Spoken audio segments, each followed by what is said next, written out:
नमस्कार, सुरेखास किचनच्या नवीन फूड स्टॉलमध्ये तुमच्या सर्वांचं मी स्वागत करते। आणि जी लोक माझी पहिल्यापासून व्हिडिओ बघत आहे त्या लोकांना माहिती आहे की माझं पहिलं जे फूड स्टॉल जे किचन होतं ते कसं होतं। तर चला मी आता तुम्हाला दाखवते। मी थोडंसं काम केलेलं आहे आणि ते कशा पद्धतीने बघू शकता। असं शटर मी बनवून घेतलेलं आहे।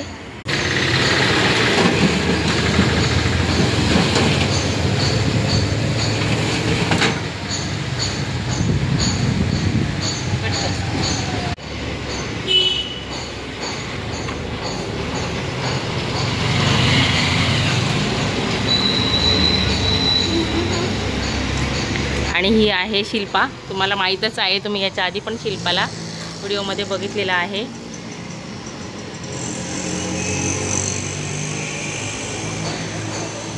आणि इकडे आहे आपलं किचन आणि ह्या साईडला आपण ठेवलेलं आहे आपलं टोस्टर, सँडविच टोस्टर। आणि तिथे आहे आपलं गॅसची शेगडी आणि इकडे ठेवलेली आहे आपली मांडणी, सॉसेस वगैरे ठेवलेले आहे। हे आहे आपले स्वामी आणि स्वामींसाठी सुद्धा छान मी देवारा आणलेला आहे। कारण की पहिली जी स्वामींची मूर्ती होती ती मी फ्रीजवर ठेवलेली होती कारण की ती जागाच नव्हती। तर सुंदर असा देवारा मी स्वामींसाठी आणलेला आहे। हे जे काउंटर आहे हे मी अशा पद्धतीने बनवून घेतलेलं आहे कारण की तुम्हाला माहितीच आहे मी केकचा क्लास केलेला आहे आणि आपण याच्यामध्ये चीज केक आणि टीन केक वगैरे ठेवणार आहोत। तर त्याच्यासाठी ट्रान्सपरंट आपल्याला जे काउंटर आहे ते हवं होतं, म्हणून आपण अशा पद्धतीने हे काउंटर बनवून घेतलेलं आहे। आणि दुकानातनं बाहेर अशा पद्धतीने आपल्याला सर्व बाहेरचा व्ह्यू दिसत आहे।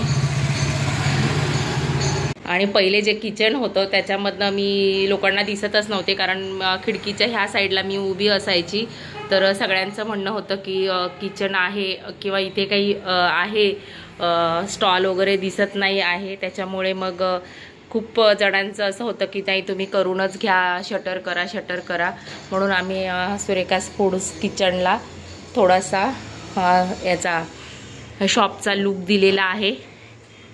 आणि अशा पद्धतीने आम्ही हे आमचं फूड स्टॉल बनवून घेतलेलं आहे। बायकोटा आहे तोच मी इथे वापर केलेला आहे आणि इथेच पाईपलाईन वगैरे आहे, म्हणजे मला पाण्याचा पण इथे प्रॉब्लेम नाही आहे। तर छान असं मला कम्फर्टेबल असं मी ह्या पद्धतीने बनवून घेतलेलं आहे। तर हा सुरेखास किचनचा फूड स्टॉलचा न्यू लुक तुम्हाला कसा वाटला कमेंटमध्ये नक्की सांगा।